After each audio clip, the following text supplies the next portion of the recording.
નમસ્કાર દોસ્તો, સ્વાગત છે આપ સર્વનું તમારી પોતાની YouTube channel ocean coaching classes પર। મિત્રો, પ્રથમ સત્રાંત પરીક્ષા 2023 ધોરણ 8 વિષય વિજ્ઞાન બ્લુ પ્રિન્ટનું જે પ્રશ્નપત્ર છે, મોસ્ટ આઈએમપી પ્રશ્નપત્ર, તેનું સંપૂર્ણ સોલ્યુશન આપણી આ ચેનલ ઉપર મુકાઈ ચૂક્યું છે। મિત્રો, ધોરણ 8ના દરેક વિષયના જે બ્લુ પ્રિન્ટ પ્રમાણેના મોસ્ટ આઈએમપી પ્રશ્નપત્ર છે તેના સંપૂર્ણ સોલ્યુશનના વિડીયો આપણી આ ચેનલ ઉપર મુકાઈ ચૂક્યા છે, જેની લિંક તમને નીચે ડિસ્ક્રિપ્શન બોક્સની અંદર મળી જશે। જેની પીડીએફ પણ તમે મેળવી શકશો, તો પીડીએફ મેળવવા માટેની લિંક અથવા તો વોટ્સઅપ નંબર પણ તમને નીચે ડિસ્ક્રિપ્શન બોક્સમાં આપેલો છે।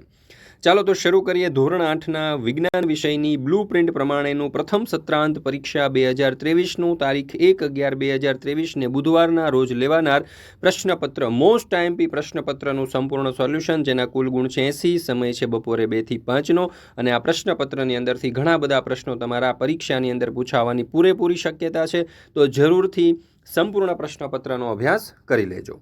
પ્રશ્ન નંબર 1 અ, તફાવતના બે મુદ્દા આપો, ગમે તે એક, જેના કુલ 2 માર્ક્સ છે। પહેલો મુદ્દો છે ટપક પદ્ધતિ અને ફુવારા પદ્ધતિ। તો જોઈએ એમના પહેલો તફાવત। ટપક પદ્ધતિ વડે સિંચાઈ કરવાથી પાણીનો વ્યય સૌથી ઓછો થાય, જ્યારે ફુવારા પદ્ધતિ વડે ટપક સિંચાઈ પદ્ધતિ કરતાં પાણીનો વ્યય જરા વધુ થાય છે।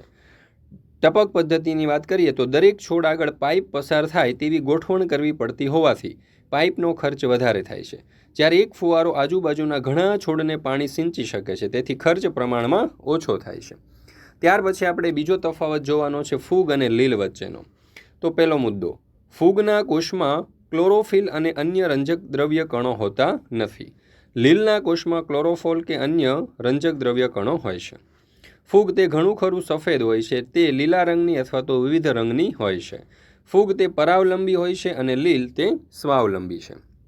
મિત્રો, પ્રથમ સત્રાંત પરીક્ષા 2023 માટે આપણે ધોરણ 8ના બધા જ વિષયના બ્લુ પ્રિન્ટ પ્રમાણેના most IMP ready to print પ્રશ્નપત્ર તૈયાર કરેલા છે।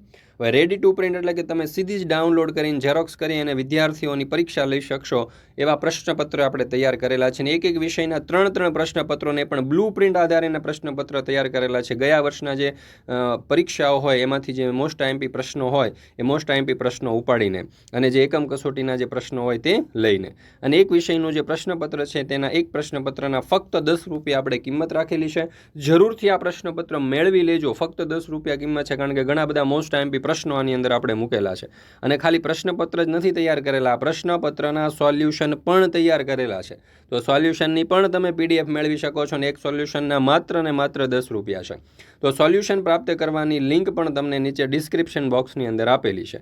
તો મિત્રો, તમે ડિસ્ક્રિપ્શન બોક્સમાં જે લિંક આપી છે એના ઉપર ક્લિક કરીને સીધું ડાઉનલોડ કરી શકો છો, અથવા તો જો તમારે વોટ્સઅપ ઉપર આ પીડીએફ જોતી હોય પ્રશ્નપત્ર અથવા તો પ્રશ્નપત્રના સોલ્યુશનની, તો વોટ્સઅપ ઉપર પણ તમે આ પીડીએફ મેળવી શકો છો। વોટ્સઅપ ઉપર પીડીએફ મેળવવા માટેનો મોબાઈલ નંબર તમને અહીંયા આપવામાં આવેલો છે, તો આ નંબર ઉપર તમે વોટ્સઅપ કરી શકો છો અથવા તો સંપર્ક કરી શકો છો, અને વોટ્સઅપ ઉપર તમે દરેક વિષયના પ્રશ્નપત્રના મોસ્ટ આઈએમપી સોલ્યુશન જે છે એ મંગાવી શકો છો।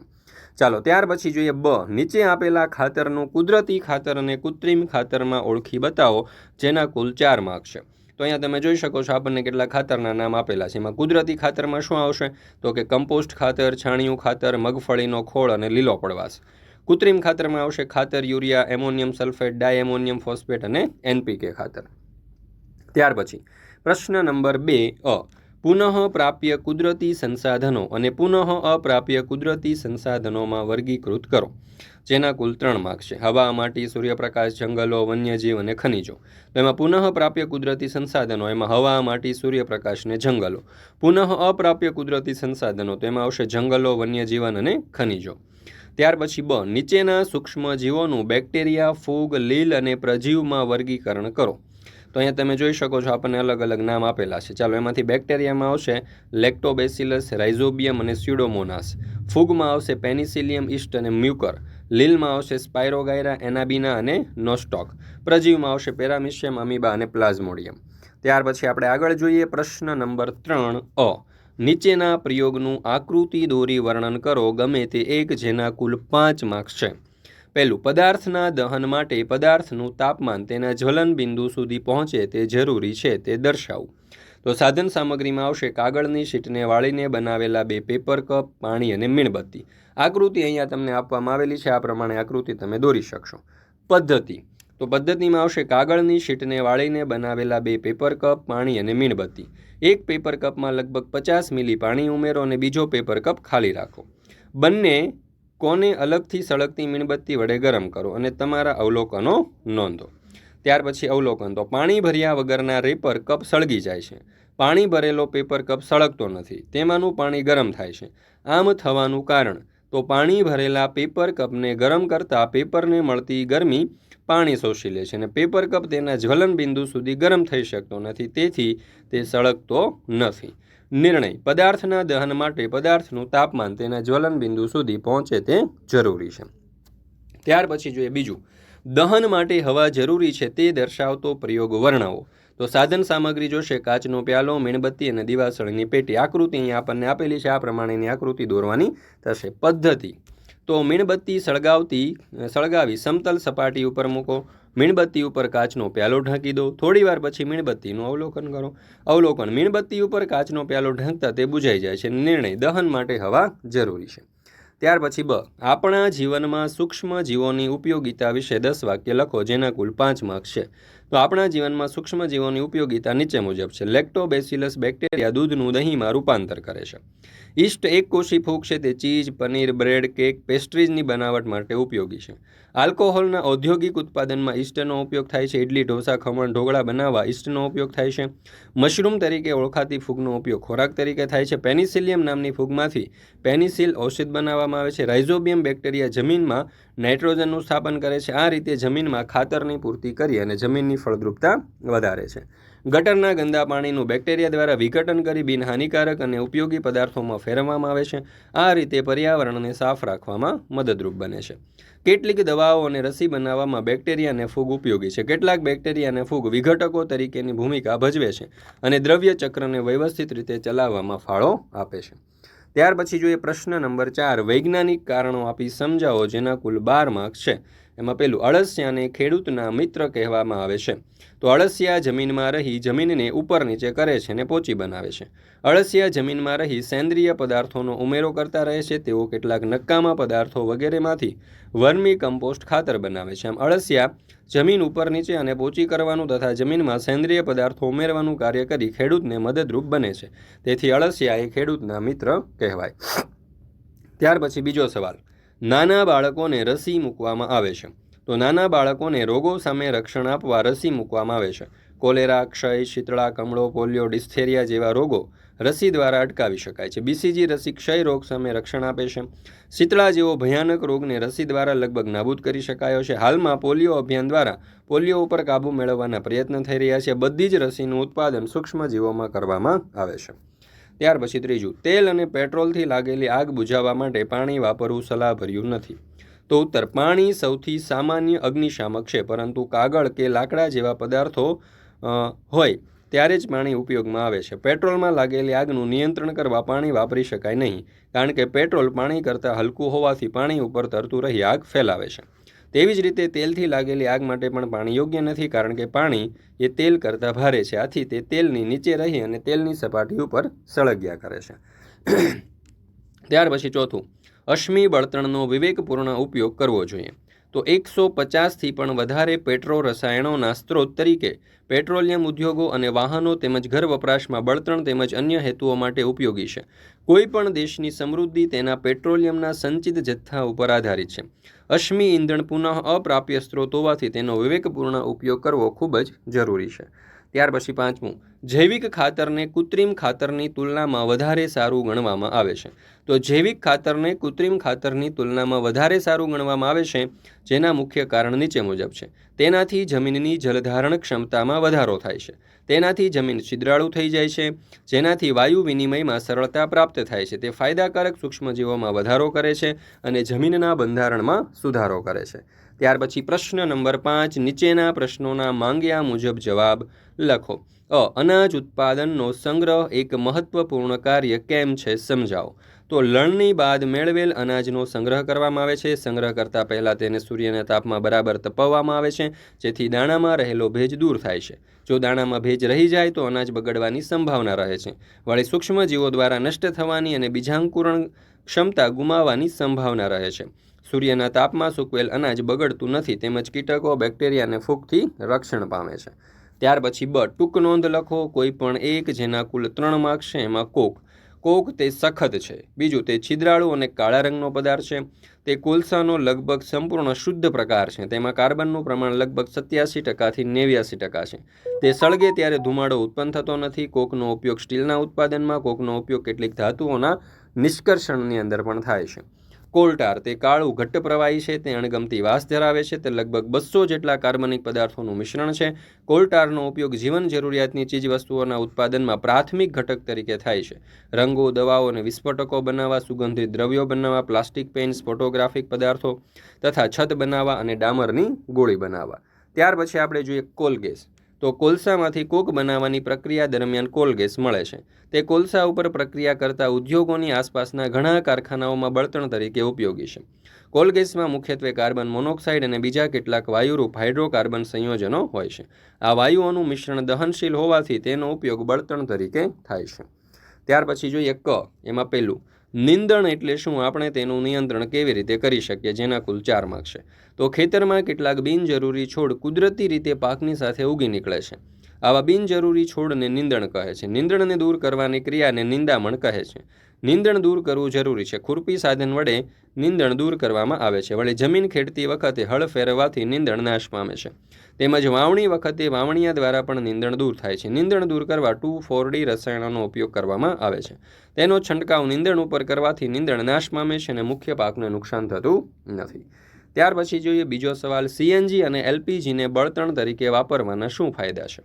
તો પેલું, સીએનજી અને એલપીજી સ્વચ્છ બળતણ છે. આ બંનેનો વપરાશ ઓછું પ્રદૂષણ કરે છે. સીએનજીનો ઉપયોગ વિદ્યુત ઉત્પાદન માટે કરવામાં આવે છે. સીએનજીનો સૌથી મોટો ફાયદો એ છે કે તેને ઘરખે કારખાનાઓમાં પાઇપલાઇનથી પહોંચાડી શકાય છે અને તેમનો સીધો જ દહન માટે ઉપયોગ કરી શકાય છે. ત્યાર પછી નીચેના વિધાનો ખરા છે કે ખોટા તે જણાવો. જેના કુલ 3 માર્ક્સ છે. એમાં પહેલું, કોલટાર એ વિવિધ પદાર્થોનું મિશ્રણ છે. તો જવાબ આવશે ખરું. બીજું, અશ્મિ બળતણને પ્રયોગશાળામાં બનાવી શકાય. તો ખોટું. અને ત્રીજું, ક્ષતિગ્રસ્ત બીજ પાણીમાં ડૂબી જશે. તો જવાબ આવશે ખોટું. ત્યાર પછી પ્રશ્ન નંબર 6, નીચેના પ્રશ્નોના માંગ્યા મુજબ જવાબ લખો. એમાં પહેલું, પોચી અને ફૂલેલી બ્રેડ કઈ રીતે તૈયાર થતી હશે? તો પોચી અને ફૂલેલી બ્રેડ બનાવવા તેમાં આથવણની પ્રક્રિયા કરવી જરૂરી છે. આથવણ દ્વારા બ્રેડ પોચી અને ફૂલેલી તૈયાર થાય છે. બીજું, પેટ્રોલિયમ કેવી રીતે બને છે? તો સમુદ્રના તળિયે સજીવો દટાતા રહ્યા, તેના ઉપર માટીના થર થતા ગયા. લાખો વર્ષની પ્રક્રિયા બાદ આ અવશેષોનું જૈવ રાસાયણિક પ્રક્રિયાને લીધે પેટ્રોલિયમમાં નિર્માણ થાય છે. ત્રીજું, કેલરી મૂલ્ય શું છે તે કેવી રીતે નક્કી કરવામાં આવે છે? તો 1 કિલોગ્રામ બળતણનું સંપૂર્ણ દહનથી ઉત્પન્ન થતા ઉષ્મ ઉર્જાના જથ્થાને તે બળતણનું કેલરી મૂલ્ય કહે છે અને તે ઉત્પન્ન થયેલી ઉષ્માના આધારે નક્કી કરવામાં આવે છે. બળતણનું કેલરી મૂલ્ય બરાબર ઉત્પન્ન થયેલી ઉષ્માના છેદમાં બળતણનું કુલ દહન. ત્યાર પછી પ્રશ્ન નંબર 7, આકૃતિ દોરી નામ નિર્દેશન કરો. જેના કુલ 4 માર્ક્સ છે. એમાં પહેલું, મીણબત્તીની જ્યોતના વિવિધ ભાગો. તો અહીંયા તમે જોઈ શકો છો કે મીણબત્તીની જ્યોતના આપણને વિવિધ ભાગો દર્શાવવામાં આવેલા છે. ત્યાર પછી નીચે આપેલ આકૃતિમાં નામ નિર્દેશન કરો. ચાલો, તો અહીંયા તમે જોઈ શકો છો કે આકૃતિમાં અન્નધાની, ત્યાર પછી મુખખાંચ, જલધાની, પક્ષમો, લઘુ કોષ કેન્દ્ર, બૃહદ કોષ કેન્દ્ર, કોષરસ્ય, અંગિકા, કોષરસ્ય, પ્રવદ અને ઉત્સર્ગ દ્રવ્યો દર્શાવવામાં આવેલા છે. ત્યાર પછી જોઈએ પ્રશ્ન નંબર 8, નીચે આપેલા પ્રશ્નોના જવાબ આપો, ગમે તે 2. એમાં પહેલું, આપણે વન્યજીવોનું રક્ષણ કેવી રીતે કરીશું? તો ઉત્તર, વન્યજીવોના રક્ષણ માટે વિશિષ્ટ આરક્ષિત વિસ્તારો નક્કી કરવામાં આવે છે. વ્યક્તિગત રીતે વૃક્ષોની કાપણી, શિકાર કે પજવણી અટકાવવામાં આવે. સરકાર દ્વારા વન્યજીવોની સુરક્ષા માટે તૈયાર કરવામાં આવેલા નિયમ, પદ્ધતિઓ અને યોજનાઓનો અમલ કરવામાં આવે. જંગલમાં કે જંગલની આસપાસ રહેતા લોકો વન્યજીવોની સુરક્ષાને ધ્યાનમાં રાખી અને તેમની જરૂરિયાતો પૂરી કરે. બીજું, પાલતુ પ્રાણીઓ તેમજ મરઘાના આહારમાં એન્ટીબાયોટિક્સ ઉમેરવામાં આવે છે. તો કોઈ વિશિષ્ટ પ્રકારના સૂક્ષ્મજીવોનું સંવર્ધન કરીને એન્ટીબાયોટિક્સનું ઉત્પાદન કરવામાં આવે છે, જેને અનેક રોગોની સારવારમાં ઉપયોગ લેવાય છે. પાલતુ પ્રાણીઓ તેમજ મરઘામાં સૂક્ષ્મજીવોનું સંક્રમણ રોકવા માટે પણ તેમના આહારમાં એન્ટીબાયોટિક્સ ભેળવવામાં આવે છે. જેનો ઉપયોગ પશુઓમાં સૂક્ષ્મજીવોનું સંક્રમણ રોકવાનો છે, તેનો ઉપયોગ વનસ્પતિમાં રોગ નિયંત્રણ માટે પણ કરવામાં આવે છે. ત્રીજો સવાલ, ખોરાકને હંમેશા ઢાંકેલો રાખવો જોઈએ. તો માખી એ રોગકારક સૂક્ષ્મજીવોના વાહનનું કાર્ય કરે છે. તે એંઠવાડ, પ્રાણીઓના મળ, રોગોના ઝાડા ઉલટી વગેરે ઉપર બેસે છે. તેના શરીર અને પગ ઉપર રોગકારક સૂક્ષ્મજીવો ચોંટી જાય છે. તે ઢાંક્યા વગરના ખોરાક ઉપર બેસે છે ત્યારે રોગકારકોનું સ્થળાંતરણ થાય છે. આવો દૂષિત ખોરાક સ્વસ્થ વ્યક્તિ ખાય છે ત્યારે તે બીમાર પડવાની શક્યતા વધી જાય છે. તેથી ખોરાક હંમેશા ઢાંકેલો રાખવો જોઈએ. નીચેના પ્રશ્નોના જવાબ આપો, ગમે તે એક, જેના કુલ 4 માર્ક છે. એમાં પહેલો સવાલ, સુમનભાઈને ઘઉંનો પાક લીધા પછી તમે કયા પાક લેવાની સલાહ આપશો, શા માટે?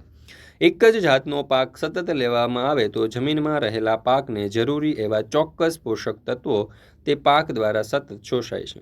તેથી જમીનમાં તે ચોક્કસ પોષક તત્વોની ઉણપ પેદા થાય છે અને પાક ઓછો ઉતરે છે. અનાજ અને કઠોળનો પાક વારાફરતી લેવાથી, એટલે કે પાકની ફેરબદલી કરવાથી જમીનનો કસ જળવાઈ રહે છે. કઠોળનો પાક વાવવાથી તેના મૂળમાં આશ્રય લેતા રાઇઝોબિયમ નામના બેક્ટેરિયા નાઇટ્રોજનનું સ્થાપન કરી જમીનની ફળદ્રુપતા વધારવાનું મહત્વનું કાર્ય કરે છે. ત્યાર પછી બીજો સવાલ, મૃત વનસ્પતિમાંથી કોલસો કઈ રીતે બને છે તે વર્ણવો. આ પ્રક્રિયાને કયા નામથી ઓળખવામાં આવે છે? તો લગભગ 300 મિલિયન વર્ષ પહેલાં પૃથ્વી પર નીચાણવાળા ભેજયુક્ત વિસ્તારોમાં ગીચ જંગલો હતા. કેટલાક કુદરતી આફતોને કારણે આ જંગલો જમીનની નીચે દટાઈ ગયા. તેમની ઉપર માટી જમા થઈ જવાથી તે દબાતા ગયા. ઊંડે જવાને લીધે તેમના તાપમાનમાં પણ વધારો થતો ગયો. ઊંચા દબાણ અને તાપમાનને લીધે મૃત વનસ્પતિઓ ધીરે ધીરે કોલસામાં રૂપાંતર પામતી ગઈ. અને કોલસામાં મુખ્યત્વે કાર્બન હોય છે. મૃત વનસ્પતિની કોલસામાં રૂપાંતરની ધીમી પ્રક્રિયાને કાર્બનાઇઝેશન કહે છે.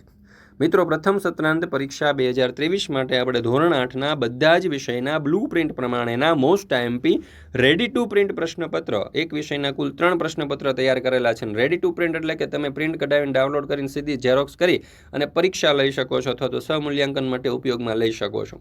તો આવા એક વિષયના 3 પ્રશ્નપત્ર આપણે તૈયાર કરેલા છે, જે તમને પરીક્ષા માટે ખૂબ જ ઉપયોગી સાબિત થવાના છે. અને મોસ્ટ આઈએમપી પ્રશ્નો એની અંદર આપણે લીધેલા છે, એકમ કસોટી અને ગયા વર્ષના પ્રશ્નપત્રોમાંથી સિલેક્ટ કરીને. એક વિષયના પ્રશ્નપત્રના ફક્ત 10 રૂપિયા છે અને આ તમામ પ્રશ્નપત્રના સોલ્યુશન પણ આપણે તૈયાર કરેલા છે. અને સોલ્યુશનની જો તમારે પીડીએફ જોઈતી હોય એ પણ મેળવી શકો છો માત્ર ને માત્ર 10 રૂપિયાની અંદર. તો આ પ્રશ્નપત્રો અને એમના સોલ્યુશનની પીડીએફ ડાઉનલોડ કરવા માટેની લિંક તમને નીચે ડિસ્ક્રિપ્શન બોક્સની અંદર આપેલી છે. અને આ તમામ સોલ્યુશનની પીડીએફ વોટ્સઅપ પર તમે મેળવવા માંગતા હોય, હા દોસ્તો, વોટ્સઅપ ઉપર, તો અહીંયા તમને જે નંબર આપેલો છે નંબર ઉપર સંપર્ક કરી અથવા તો વોટ્સઅપ કરી અને તમે સીધો જ તમારા વોટ્સઅપની અંદર આ પીડીએફ મંગાવી શકો છો. ત્યાર પછી પ્રશ્ન નંબર 9, નીચે આપેલા પ્રશ્નોના જવાબ આપો, ગમે તે 2, જેના કુલ 8 માર્ક છે. એમાં એસિડ વર્ષા એટલે શું, તેનાથી થતી અસરો જણાવો. તો જોઈએ એસિડ વર્ષા. પેટ્રોલ અને ડીઝલ જેવા બળતણોને કારણે સલ્ફર ડાયોક્સાઇડ અને નાઇટ્રોજનના ઓક્સાઇડ ઉત્પન્ન થાય છે. આ વાયુઓ વરસાદના પાણીમાં દ્રવે છે અને એસિડ બનાવે છે. વરસાદના પાણીમાં દ્રવેલા આ એસિડને કારણે આવા વરસાદને એસિડ વર્ષા કહે છે. હવે એસિડ વર્ષાની અસરો, તો વૃક્ષ પર પડતા વનસ્પતિના પાંદડા નાશ પામે છે, જંગલોનો નાશ થાય છે, જમીનની ફળદ્રુપતા ઘટે છે અને જમીન વેરાન બને છે, ઇમારતો અને આરસના સ્થાપત્યોને નુકસાન થાય છે. ત્યાર પછી બીજું, પુનઃ વનીકરણ સંદર્ભે તમારા વિચારો જણાવો. તો સ્થાનિક વિસ્તારમાં લીલોતરી બનાવી રાખવા માટેના પગલાંની યાદી.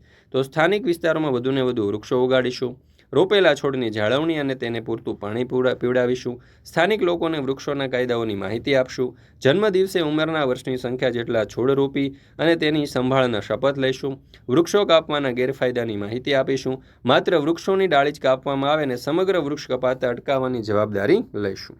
ત્યાર પછી ત્રીજું, પેટ્રોલ અને ડીઝલ જેવા બળતણોનો ઉપયોગ વિવેકપૂર્ણ રીતે શા માટે કરવો જોઈએ. તો પેટ્રોલ અને ડીઝલ એ પેટ્રોલિયમમાંથી મેળવેલા ઘટકો છે.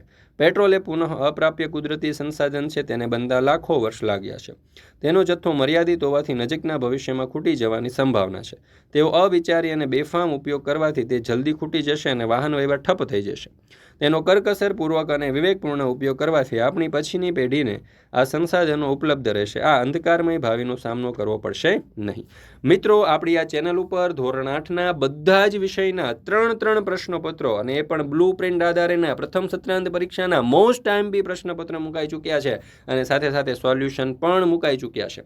અને તમામ પ્રશ્નપત્ર અને સોલ્યુશનની પીડીએફ પણ મુકાઈ ચૂકી છે આપણી એપ્લિકેશન ઉપર. લિંક તમને નીચે ડિસ્ક્રિપ્શન બોક્સની અંદર મળી જશે. અને વોટ્સઅપ ઉપર પીડીએફ જોઈતી હોય તો વોટ્સઅપ પર પીડીએફ મેળવવા માટેની લિંક પણ અને વોટ્સઅપ નંબર પણ તમને નીચે ડિસ્ક્રિપ્શન બોક્સની અંદર આપેલો છે, તો જરૂરથી મેળવી લેજો.